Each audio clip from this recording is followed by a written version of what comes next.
yuri at talk by. Ise.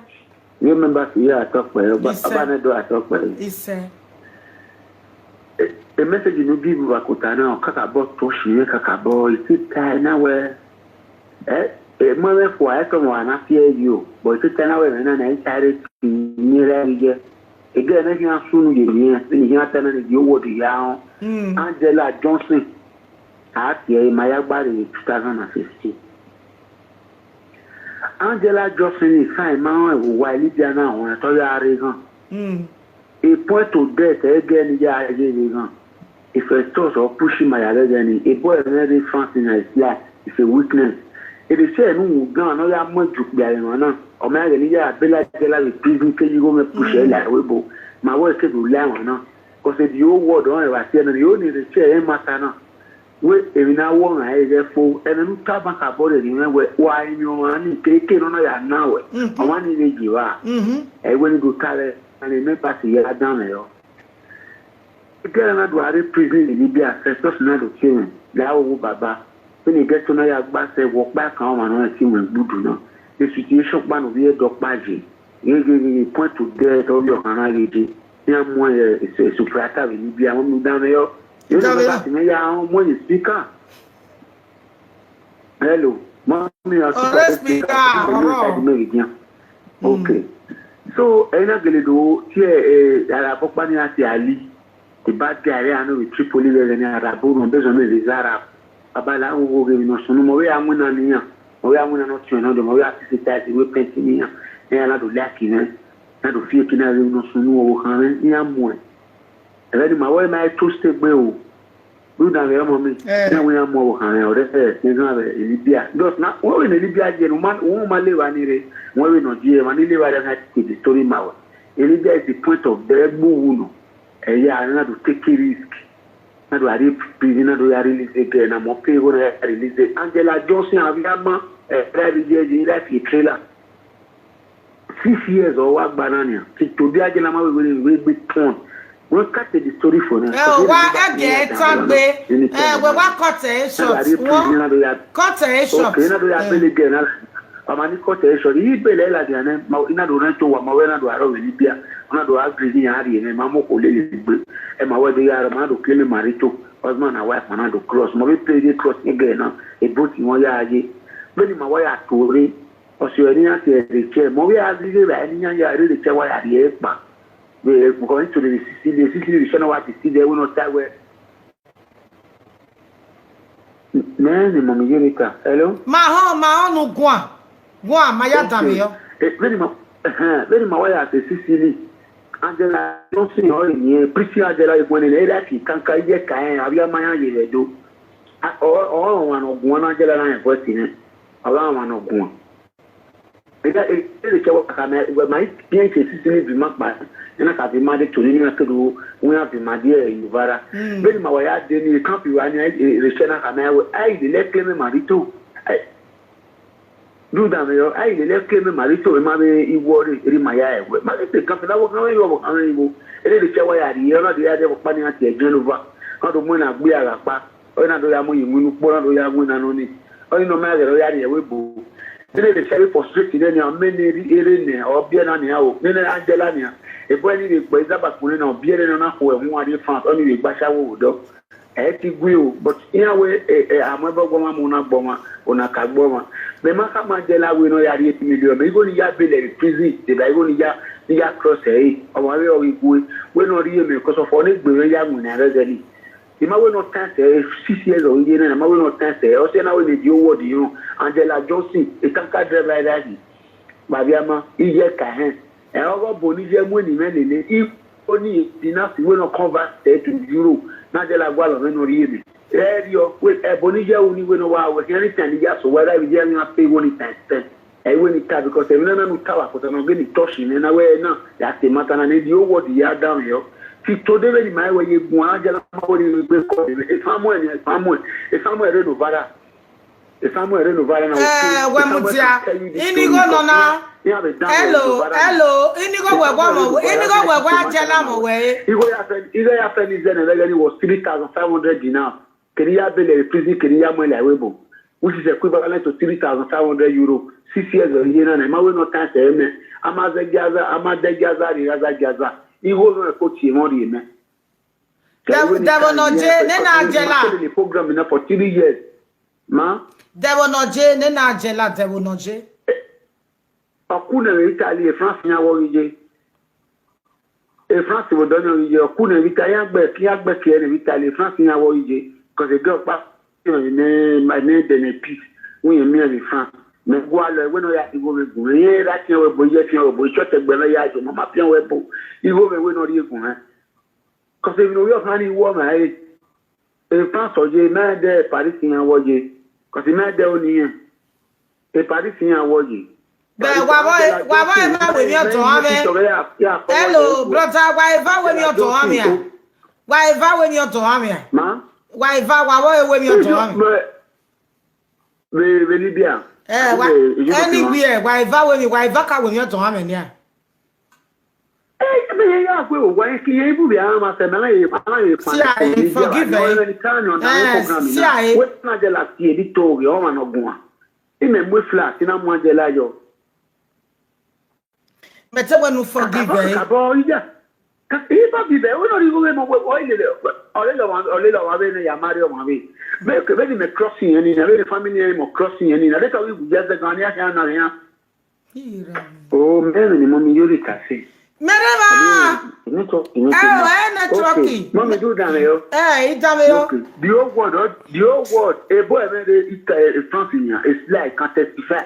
A guy already do already after the number somewhere, okay, somewhere better is a weakness. A chair or more de la paradeni. Have a setting my affair, one of one, in the boy, I may bag my one of one. When I tell I don't see when all the women.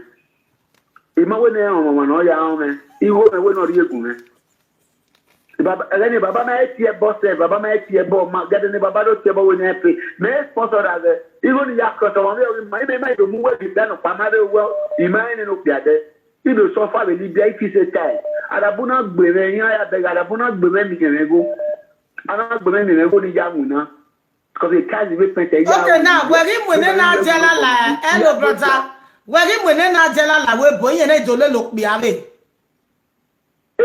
Se wa mo jo yes na le pe ave ni gbe ni boy no fa Genova ma ya we o mu ya de wa ole muro ko pa la mu ya gaju oja pada ibu Nigeria wa ta ni ya ge opo.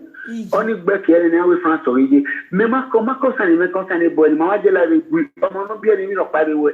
Angela ma na ri we me wa ri ana. Ori me wa ri ave. La dame yo.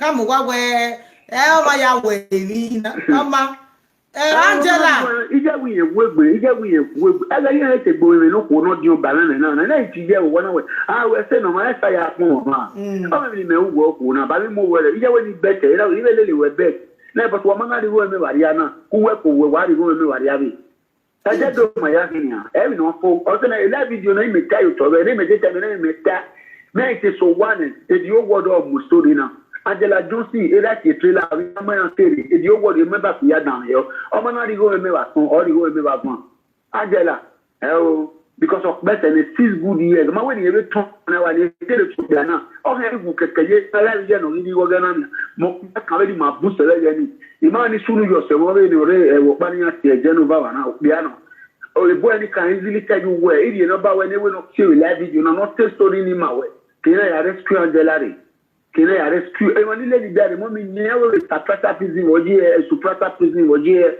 ya kama wo ma ti ya de mo ma ni Jesus Christ be ni Moses ya ye ukpopo ya keze gbeda ni zo na gbeda ya no e bi skini mo teke later abugbo yan mu arege ni be na Angela we na re owe e be se ni okpe ni 6 good years ma we no test me even if spend in the regere ma ya ri e ya de lupon ya friend e yo ni nege but we love ni but ni me ya tike this na rabu ya gbi meba ni mewa ni ba Angela omo na ri wo ni me Angela ba ma wa so ban e ma so ati e bo ni ha o se na ko mo ye live video me ba ya ko yan comment jo akwe no e na yan se ni ati Angela so ni ati Angela na Angela ri wo me gume ko me tun amu e bo gbe ni ha but as I be tin o do na be da me tutu ni ka o tutu ta o bo a ke le me di ma o yo kan ni gba ta e ti me gbe o very mejena na mejokone me mawoko ibaro ma me gui but even na va o ma si so iro bi igo gani o manari eme era bi jama na ai ba ya no ya bi Angela o ba mo tun re webo se kan ya ze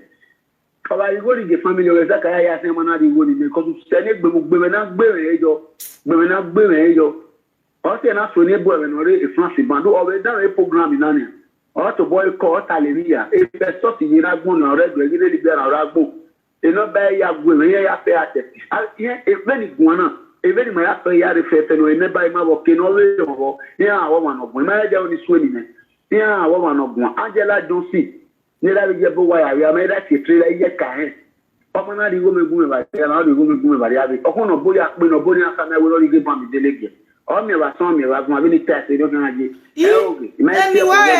anyway mami gele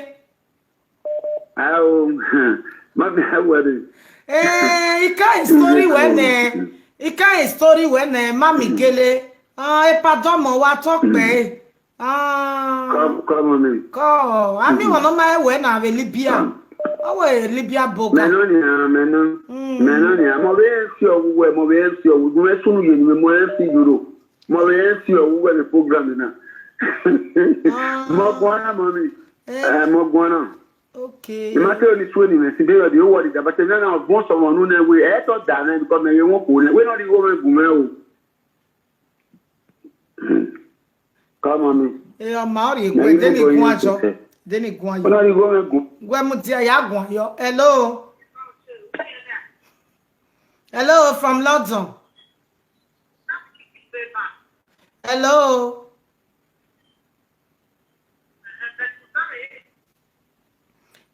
ikwo ati gwa tami yo uga egwu won mu pia maybe gu se webo na yo cross we na webo umari lake igo ni no wa spending weni utie tama we la wo we webo no me no jie o ma easy ebero so imi opia po happy me bebe uri ge ene ukati my pike o magun hello from London I'm here me na go town o pe agun abi okwo piano o pe adomo you know na pan keji wona ko gbira de ano so ye na mi kan ko le na woni bu bless ko be mo bi meyi wono ko do ya mai ya ati ewe oki na ke fo won uga lu anointi oye wo me na be ti o sanu da sin be ti eni ka o ewe ni aya ti ewe bu ki na ege be we ni Jesu usai ti we o good luck wasi Igamu wena we o ma yari o igo na go free veni meje me mana ofendoma uga ne mu damri ke gbo wo wa nagi mega ofendoma humanity nu neru ni make me Mr. George me e call me almost to judge me ga offend you I to beg you is very easy but mana offend you Hono fiameto the area the highest native doctor Henwina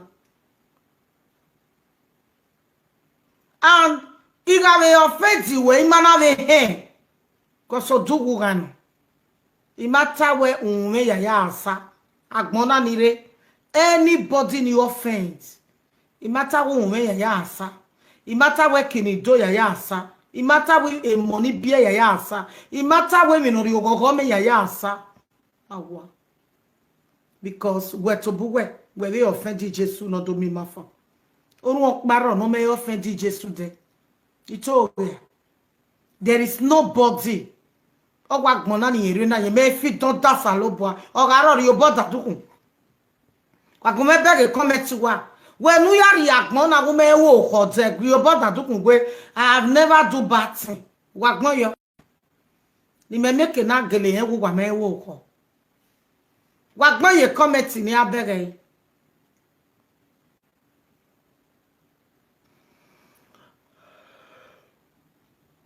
Wagbon me bere ma no me wo ko. Which one be home? Home. Meaning what?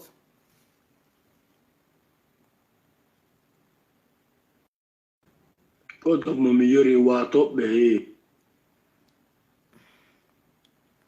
Hello. Mommy yori what up be? Iseje, what can call it? From Greece. Greece, Wama. Maybe I'm a discussion plan to Nita. Mataleyo. Okay, if yes, so what say you now take care, okuna ya loye koko, so that nene ko emweko.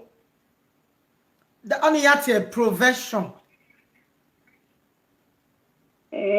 But I see a loe maybe they know ko because it was so young, they know me all take care or loye ke no ko maybe for instance so now we ko miscarriage or they know ko taking but maybe a problem my no or you can ya loye ke My friend, we are you love your amen. The one of any major, when a topic in I am a damage. So, any if I know sick, I may head and you're saying I'm away. Or Castle, where I had it, Gary, who you love your cook when you're going.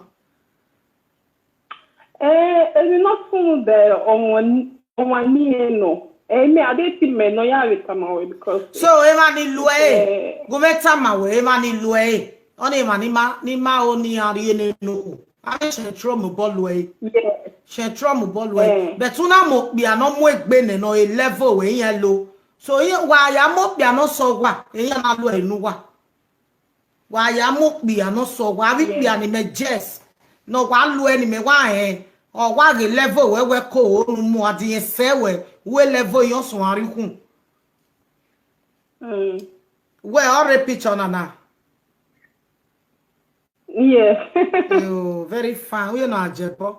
Wa mo say saloba na go we de kun pe agbon na go we de kun pe na rikun ya lo ye koko. O le level we. Ma bege be no wa mo say na mo be go le simple boy no ale le ya mo no re. Avia no we are first class. Okay, I see. Come, ma good luck oh. Good night.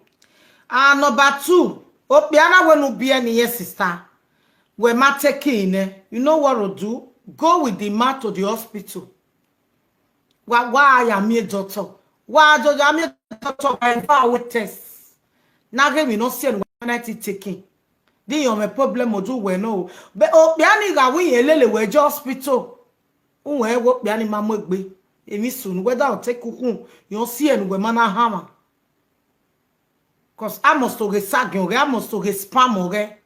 Yeah, we no release Jamie. Yeah, mu yeah check this spam o get tori hu o they set mo economy o iyeta e ma tata mo wa na iku so una ze le lo pe a 3 years 2 years ma taking ne wa iva agba ya mi doctor o wo pa o ma na ku wa ku eno pa okay o pe no love am at all le lo ma hospital 24 hours brother wa record ibunre wa do to ba weta Equal.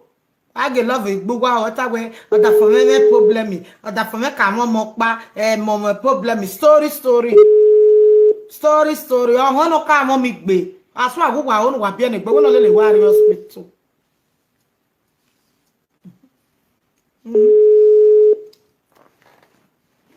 Please don't call, maybe I jail.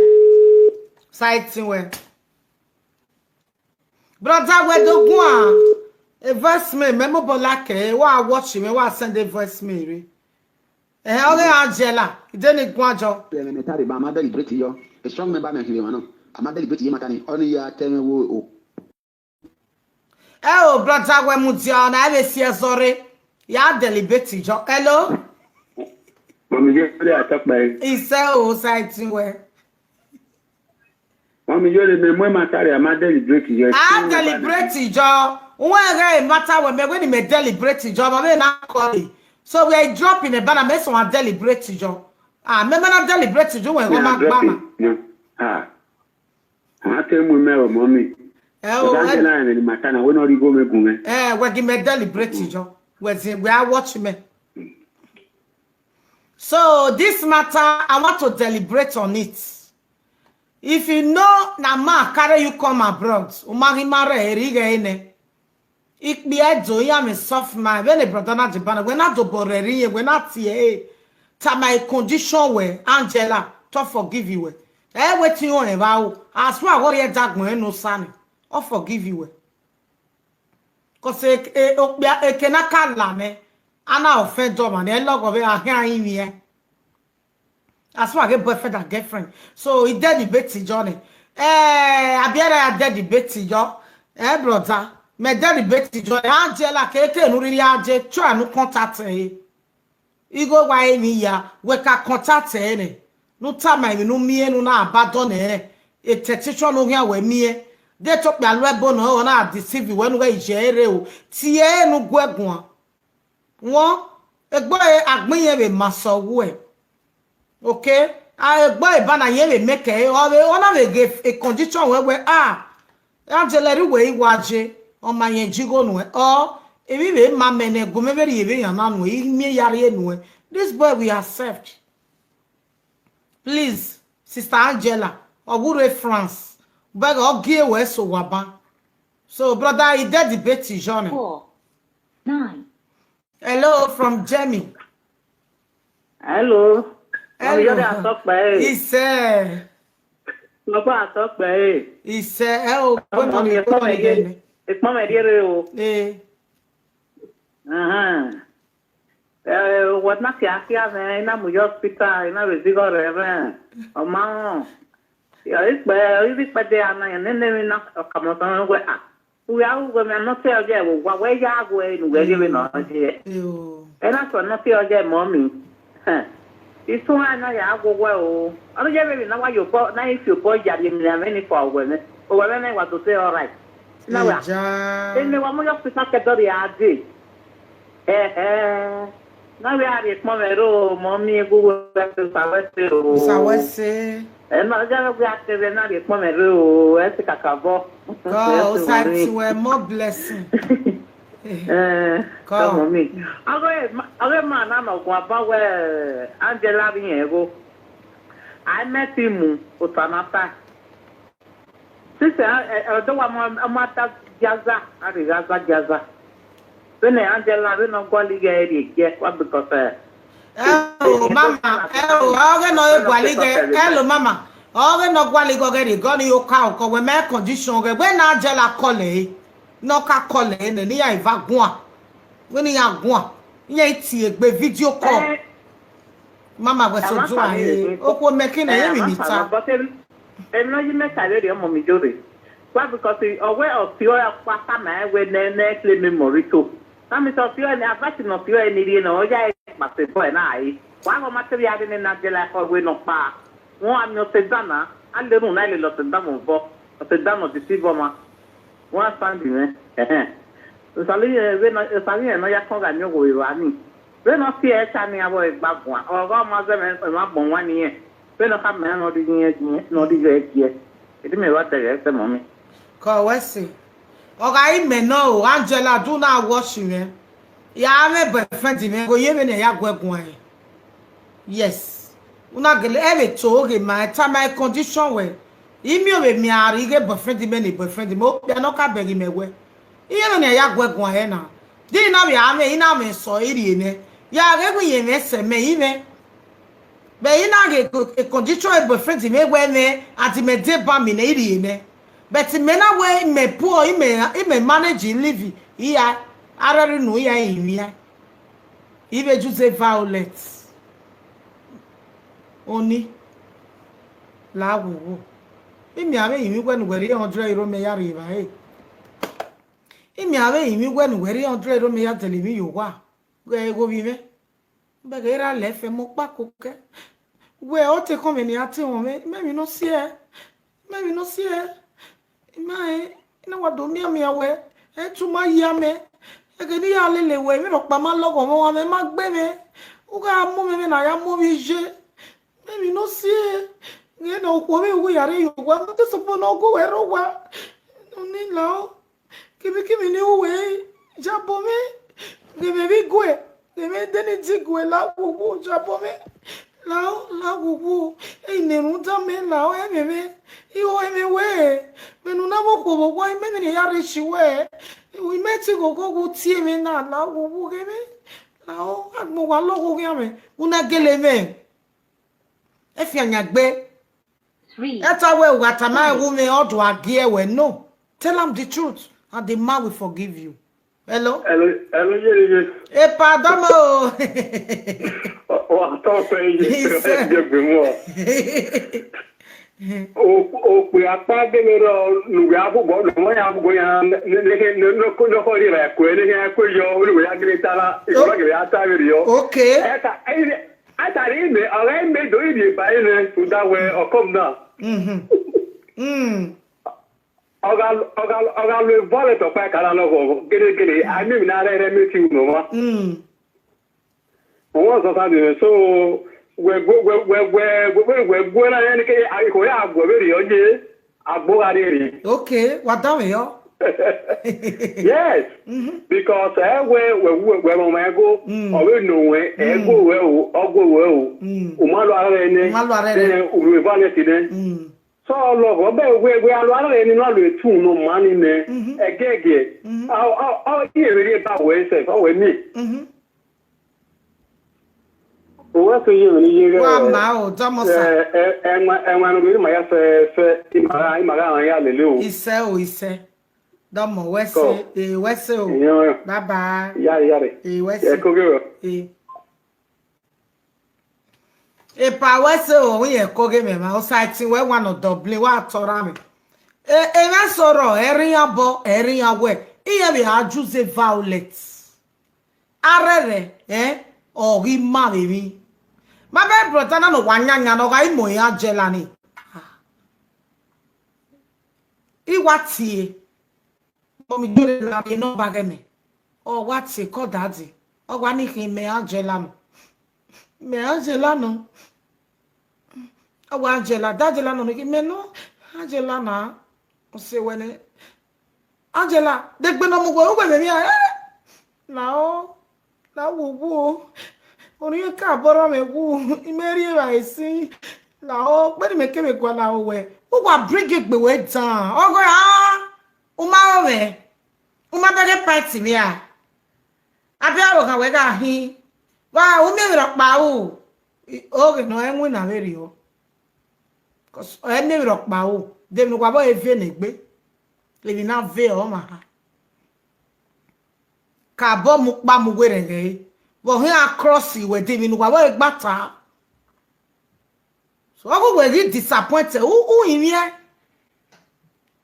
wa marere nu o bia na okwo no atopo mi okwo no bia mo we uno amokwo ego epa eta gwa hu mi ro pa u ere no pa no ure ro una ge tu me u ka be ogwe no mi ge no need we la onise the account number me ni go we no the 1 week me ni go we me simple ogbe ina o so ruma na ilu aberu nu no sare enu na unu na mi no ru nu na eri yo be ununa aya robioma ununa aya neru ununa aya rebai ununa aya reroma ununa aya nemi emi no rununa be people we gbe to feel o sunu ne ba wado agwa lele lo ehia e gba ge agwa le o me bo pe pa na wa bo mi e wo boy o wa ga gi una ya gwa le o ai ke gwa le we jare runu yin so Angela wa e wo watch me call ni ni no ba nu no yin off o jigo ni nu okay ko ye to biye me ne we a condition we go gbin we ma ba we ta bana condition we gbin we so what everything my we me ti do obi ra rije emi ave manu ba ko se una be we ye be ni te mu be ri ene o be se na jiro be ti Angela irogwa me 300 or 200 we send again o se ne de gbo ma God bless you. Hello from Italy. Hello, good evening, ma. God bless you, my sister. Good evening, mommy. Good evening. Thank you, mommy. You excited? Thank you, ma. Abodi na ma. Body day. Hello, ma. Hello, I dey hear you. Hello? I'm hearing you, ma. Okay, ma. Okay, mommy, abodi now. Body day. Okay, thank God, ma'am. Thank God, ma'am. Mommy, I beg, ask me to pray for water for me. I want drink. I don't know why they are the dreams. It's Tuesday. Say my name, they make love to myself for the dream. God I beg, forbid pray for this that. water for me. I want In drink. the name of Jesus Christ, you will never make love again in the dream. Amen. As you drink this water, every evil dream will begin to run away from you. In the mighty name of Jesus. Amen. God bless you. Amen. Remain blessed. Thank you, ma'am. More grace. Higher heights, ma'am. Bye-bye. Brother, we're relaxed. Because someone like mama, ana akhiegbene, ana nerudane, umigo we variana riave. Ai nerudana jela. Wo, we were relaxed. Amana wu, emi o ma we. Wa de kwegbe. Ei we tie we Angela mana rigo me kume o. We wa forget it. Wa we na me we yegi exist. No make na re go no worry. Wa fu me gbe. What forget them, Angela? One brother, do watch you. Forget them, eh? Ne runtangie. Ogon we hon awajela be for flatty. Every care. Salobo ori go ninu et. Igo ni we me ya livi. We ma me eja ninu we una jela o si eno boma na ba we. O se ni biara boma na gboa. O me mi so nu awu no ma itun wa we to agu we. O me risk so nu we are taking over. A way where we open. If you don't know, make you know. A way where we open, woman. Hello, God bless you. Hello, call you. What's up, baby? He said, "Who side to where?" Call you. Don't worry. Mommy, lawo is a problem, but lawo mommy la gume gwan yo lawo. The program on him. Go ba Italy o seji. Omo teme adie idube. Na mege efome efame sente video teme de yan dike de yan gbe ni ha pose yo le. Enika de otun no pia. No Dama na mo are Dubai. Nendege awezi tanya tingerita sin o se Italy. Erita Italy. Yo na ba no tun wa le Dubai. Yo ma na ba no tun wa. Yo mo aje Dubai abo ti on ogbe yo madan re. Demi no tun wu ni anagbe. Meme no always meme we ya sunu because email me o call me we yan la Dubai na de no ya go ni owo ma mo yan yan na me ge fo me go te me go se me we yan go te me ge Dubai we. Cause I never wanna play happy families with you, but I like having you around. I'm fully aware